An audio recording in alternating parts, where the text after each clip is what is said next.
الحمدللہ الذی جعلنا من المتمسکین بولایت امیر المومنین، تمام تعریفیں اس پروردگار کے لیے کہ جس نے ہمیں امیر المومنین کی ولایت سے متمسک رکھا، جوڑ دیا، اور کسی ایسے کی ولایت سے دور رکھا کہ جس کا انتخاب لوگوں نے کیا۔ بے شک خدا کا انتخاب لوگوں کے انتخاب سے بہتر ہے۔ اچھا، کل میں جی ٹی وی پر ایک پروگرام دیکھ رہا تھا۔ جی ٹی وی کا تعارف کروانے سے پہلے، یا جی ٹی وی کا خیر میں نے تعارف نہیں کروانا، اس پہ جو پروگرام ہوا میں نے تو اس کا تعارف کروانا ہے۔ جی ٹی وی کے جو اینکر ہیں نا، میری بڑی فیوریٹ پرسنالٹی ہیں محمد اویس ربانی صاحب۔ پتہ نہیں اب کس مکاتب فکر سے ان کا تعلق ہے، بہرحال جس سے بھی ہے ماشاءاللہ سے بہت گریٹ پرسنالٹی ہیں۔ بات کو سمجھ کے، سوال کو سمجھ کے، علماء کی گفتگو کے اندر پورے وہ ڈوبے ہوئے ہوتے ہیں۔ مطلب عام طور پہ ہمیں ٹی وی چینل پہ یہ دیکھنے کو ملتا ہے کہ اینکرز جو بیٹھے ہوتے ہیں ان کے سارے سے بات گزر رہی ہوتی ہے۔ تو اویس ربانی صاحب ذاتی طور پہ ماشاءاللہ ایک علمی شخصیت ہیں، چیزوں کو سمجھتے ہیں، اور معاملات میں تو مجھے نہیں پتہ، لیکن جب وہ کوئی مذہبی شو ارینجمنٹ کرتے ہیں، اس کو آرگنائز کرتے ہیں، تو بڑے ہی با اخلاق طریقے سے، بڑی نفاست کے ساتھ وہ بڑے اچھے اچھے سوال لے لیتے ہیں۔ تو اس حوالے سے میری بڑی فیوریٹ اینکروں میں سے وہ بڑے فیوریٹ اینکر ہیں، خدا ان کو عزت دے، سلامتی دے، لمبی زندگی دے۔ انہی کے ایک پروگرام جی ٹی وی پر چار علماء، اہل سنت کی جانب سے 3 علماء آئے، اور تشیع کی جانب سے علامہ امین شہیدی صاحب آئے۔ اچھا، سب سے پہلے تو ماشاءاللہ پروگرام اچھا ہوا ہے، لیکن اس میں بہت کمیاں تھیں۔ سب سے پہلی بات تو یہ ہے کہ جب آپ اہل سنت اور اہل تسنن اور اہل تشیع کا موقف لیتے ہیں نا آپس میں، کہ اس معاملے میں اہل تشیع کیا رائے رکھتے ہیں اور اہل سنت کیا رائے رکھتے ہیں، تو اس میں اویس ربانی صاحب یا جی ٹی وی یا جتنے بھی پروگرام ہیں ان کو چاہیے کہ 50-50 ٹائم دونوں کو دیں۔ 50% ٹائم تشیع علماء کو ہونا چاہیے، یا ایک عالم ہے ان کو ہونا چاہیے، 50% اہل سنت کو موقع ملنا چاہیے کہ وہ اپنا موقف بیان کریں۔ کیونکہ جب اہل سنت اہل تشیع کے مقابلے میں آتے ہیں نا، تو پھر دیوبندی، بریلوی، اہل حدیث یا انجینئر بھائی کا جو ہے سیکٹ ہے، اس علمی کتابی جو لوگ ہیں، تو وہ پھر سارے ایک ہی ہیں۔ جیسے مثال کے طور پہ ایک اختلاف ہو جاتا ہے کہ رسول اللہ کے پہلے خلیفہ کون ہے، تو تشیع کا تو یہ موقف ہے کہ امیر المومنین علی رسول اللہ کے پہلے خلیفہ ہیں۔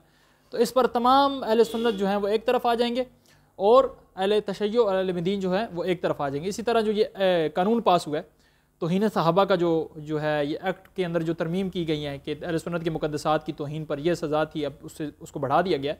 تو جب آپ نے اس پر بھی سٹانس لینا تھا نا، تو اگر آپ کے پاس 1 گھنٹے کا ٹائم تھا تو آپ نے آدھا گھنٹہ امین شہیدی صاحب کو دینا تھا، آدھا گھنٹہ باقی تمام علماء کو دینا تھا، جو کہ بڑی ہی امین شہیدی صاحب نے بھی اس پر مطالبہ کیا، اور ہمیں بھی دیکھ کر بڑا دکھ ہوا اور افسوس ہوا کہ دیکھیں جب آپ نے شیعہ کا پوائنٹ آف ویو لینا ہے، باقی 3 علماء تو وہی بات کر رہے تھے، جو ایک کر رہا تھا، دوسرا بھی وہی کر رہا تھا، تیسرا بھی وہی کر رہا تھا۔ تو کم از کم اگر آپ نے 3 علماء بنانے تھے یا 50 علماء بنانے تھے، جتنے مرضی علماء بنائے، ہمیں اس سے کوئی فرق نہیں پڑتا، لیکن ٹائم ڈیوائیڈ کریں۔ اب اہل سنت نے 45 منٹ اپنا موقف بیان کیا، تشیع والے مدین نے 15 منٹ اپنا موقف بیان کیا، جبکہ وہ تینوں ایک سائڈ پہ ہیں، امین شہیدی صاحب ایک سائڈ پہ ہیں۔ اب اس پر امین شہیدی صاحب نے بیان تو کیا، لیکن ان کی آواز بھی کٹ رہی تھی۔ وہ یہ بتانا چاہتے تھے کہ ہمیں اس قانون سے کوئی سروکار نہیں ہے، کہ آپ اس کو بے شک بڑھا دیں، کم کر دیں، اہل سنت کی مقدسات کی توہین ہم کہتے ہیں کہ حرام ہے۔ لیکن اس پر اویس ربانی صاحب نے بھی سوال کیا، دیگر نے بھی سوال کیا کہ جب چور نے چوری کرنی نہیں ہے تو اس کو ڈر کس چیز کا ہے؟ جب انسان نے قتل کرنا نہیں ہے تو اس کو ڈر کس کا ہے کہ قاتل کی سزا کیا ہونی چاہیے؟ جو مرضی ہو جائے، سزا موت ہو جائے، یا اس سے بھی بڑھ کر کوئی سزا ہو جائے، تو پھر آپ اس کی خلاف ورزی کیوں کر رہے ہیں؟ تو اس پر امین شہیدی صاحب نے جواب دیا تھا کہ اس قانون کا بہت زیادہ مس یوز ہوا ہے۔ ہم کہتے ہیں اہل سنت تو کیا کسی ہندو کے بھی مقدسات ہیں یا کسی عیسائی کے بھی مقدسات ہیں۔ ایک عیسائی نے جو گلے میں ٹی پہنا ہوتا ہے نا، اگر کوئی اس کی بھی توہین کرتا ہے تو میں سمجھتا ہوں کہ اس کو چوک میں کھڑے ہو کے گولی مارنی چاہیے۔ دین اسلام اس چیز کی قطعاً اجازت نہیں دیتا کہ آپ کسی انسان کی دل آزاری کریں، کسی مسلمان کی نہیں، کسی انسان کی بھی دل آزاری کریں۔ ہم تو کہتے ہیں وہ بندہ رحم کے قابل ہی نہیں ہے جو کسی کا دل توڑتا ہے۔ لیکن یہ قانون جو پاس ہوا ہے رات کے اندھیرے میں، وداؤٹ تشیع علماء کے، کہ وہاں پہ باقاعدہ ڈیبیٹ ہوتی، شرائط طے ہوتی کہ بھائی توہین کیا ہے۔ یہ علامہ امین شہیدی صاحب نے اس جملے کو ہائی لائٹ کرنے کی کوشش کی، لیکن ان کو ٹائم ہی نہیں، 15 منٹ ٹائم ملا ٹوٹل، اس میں وہ کیا بیان کرتے؟ 3 علماء آپ نے اپنے بٹھا دیے، پھر ٹائم بھی 50-50 نہیں کیا۔ تو اس میں وہ بتا رہے تھے کہ چاہے آپ قانون جو مرضی بنا دیں، لیکن قانون کی کچھ وضاحت تو کریں نا۔ یہ نہ ہونا کل کو کوئی حدیث 2:1-2 بیان کر رہا ہو، اس پر توہین صحابہ کا کیس لگا دے۔ اور بھائی علامہ امین شہیدی صاحب نے بھی یہ بات کی ہے کہ ہمیں مہربانی کر کے اس کے اندر اس کی شکیں کیا ہیں اس کو واضح کیا جائے کہ توہین یہ ہوتی ہے کہ میں کسی صحابی نبی کو گالی دوں، ان کے اوپر سر عام جو ہے کھلم کھلا ان کے خلاف باتیں کروں، ان کے اوپر تبرہ بازی کروں یا اس طرح کی کچھ چیزیں کروں، ان کے اوپر ٹونٹ کروں، تانا کروں بلا وجہ کا. لیکن اگر کوئی حدیث رسول پڑھتا ہے کہ افسوس عمار کو ایک باغی جماعت قتل کرے گی، عمار تو ان کو جنت کی دعوت دے رہا ہوگا اور وہ اس کو جہنم کی دعوت دے رہے ہوں گے. کوئی مسلم پڑھتا ہے، بخاری پڑھتا ہے، ترمذی پڑھتا ہے، تاریخی واقعات پڑھتا ہے، بخاری کی حدیثیں پڑھتا ہے، تو کیا یہ بھی توہین صحابہ کے اندر شامل ہوگی بات؟ جبکہ ایک علامہ صاحب وہاں پہ بیٹھے ہوئے تھے، انہوں نے کہا جی ڈھکے چھپے لفظوں میں کیا تو یہ سزا ہے اور واضح کیا تو وہ سزا ہے.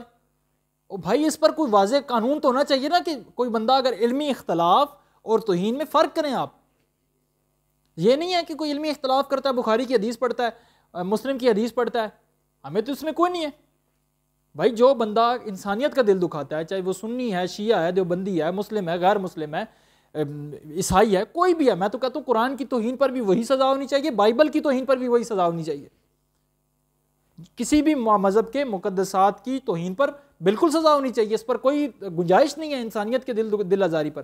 مذہب ایک حساس معاملہ ہے، لیکن اس بات کی ہم بھرپور مذمت کریں گے کہ اگر یہ قانون، اس قانون کی زد میں تاریخی حقائق کو چھپایا گیا، رسول اللہ کی حدیثوں کو بیان کرنے پر پابندی لگائی گئی، تو اس قانون کی پھر ہم مذمت کریں گے. وگرنہ یہ قانون اس سے بڑھا کر اس سے بھی آگے کر دیا جائے ہماری سر آنکھوں پر ہے. کیونکہ آپ نے اگر کسی کو اپنا میسج کنوے کرنا ہے نا، یہ بالکل تشیع بھائیوں کے لیے یا دیگر وہ بھائی جو غیر مسلموں کو مسلم کرتے ہیں، آپ کبھی بھی ڈنڈے سے اسلام نافذ نہیں کر سکتے. اگر اللہ تعالیٰ نے ڈنڈے سے اسلام نافذ کرنا ہوتا نا، فرشتے نازل کر کے پٹائی کر کے کہتا میری عبادت کرو، نہیں، دل آزاری کر کے اسلام نہیں پھیلتا. اخلاق سے، انکساری سے، عاجزی سے لوگوں کو قائل کرنا پڑتا ہے. رسول اللہ نے آ کے بتوں کے اوپر جو ہے ان کی توہین کرنا شروع کرنی، ان کی توہین نہیں کی، آ کے ان کو توڑنا شروع کر نہیں دیا، بلکہ اپنے اخلاق، اپنے کردار، اپنی گفتگو، اپنے دلائل سے کفار کو اس طرح قائل کر دیا کہ ان بتوں کو جنہیں رسول اللہ نے توڑنا تھا انہوں نے توڑا، ان سے خود انہوں نے بیزاری اور تبرہ اختیار کیا. تو چاہے میرے شیعہ بھائی ہیں یا چاہے اہل سنت بھائی ہیں، جتنے بھی لوگ ہیں، کسی بھی مذہب کے مقدسات کی توہین، یہ نہیں کہ پاکستان کے قانون کے، خدا کا خوف سب سے پہلے بڑی چیز ہے کہ اللہ تعالیٰ کا ڈر رکھیں اس بات پہ کہ ایک انسانیت کا قتل پوری انسانیت کا قتل ہے. ایک انسان کی دل آزاری جو ہے خدا آپ کی پکڑ کر سکتا ہے اس بات پہ، دین اس چیز کی قطعاً اجازت نہیں دیتا. لیکن اس بات کی آڑ میں آ کے کہ آپ کے تاریخی حقائق کو نہ بیان کیا جائے، تاریخی حقیقتوں کو نہ بیان کیا جائے، تو یہ کبھی بھی ممکن نہیں ہو سکتا. 2812 بھی بیان ہوگی، بخاری کی حدیثیں بھی بیان ہوگی، مسلم کی حدیث بھی بیان ہوگی. پھر ظاہری بات ہے اب آپ کہیں کہ قانون میں یہ نعرہ لگے ہر صحابی نبی جنتی جنتی. بھائی میں تو اپنے نبی کی مخالفت نہیں لے سکتا، میرے لیے صحابہ میرے سر آنکھوں پر ہیں، میرے لیے وہ مقدم ہے، ان کا دشمن میں ذاتی طور پہ کٹر حرام زیادہ سمجھتا ہوں. لیکن رسول اللہ کی حدیث کے اگینسٹ میں نہیں جا سکتا. ہر صحابی نبی جنتی جنتی نہیں ہے. رسول اللہ کہہ رہے ہیں میرے اصحاب میں 12 منافق ہیں، صحیح السند حدیث کے اندر ہے. کیا میں آپ کے اس جو ہے نعرے کی وجہ سے، آپ کی اس جو ہے پبلک وائلیشن کی وجہ سے میں رسول اللہ کی حدیث کے اگینسٹ چلا جاؤں؟ اگر تو حدیثوں کو بیان کرنے پر پابندی لگی تو پھر ہم اس کی مذمت کرتے ہیں. اگرچہ دوسری صورت میں کسی کے مقدسات کی کوئی توہین کرتا ہے، کوئی گالیاں بکتا ہے، کوئی اہل سنت کے مقدسات ہیں، کوئی غیر مسلم کے مقدسات ہیں، تو میری طرف سے چوک میں اس کو کھڑا کر کے گولیاں ماریں، ہمیں اس سے کوئی فرق نہیں پڑتا. تو خدا آپ سب کو عزت دے، سلامتی دے.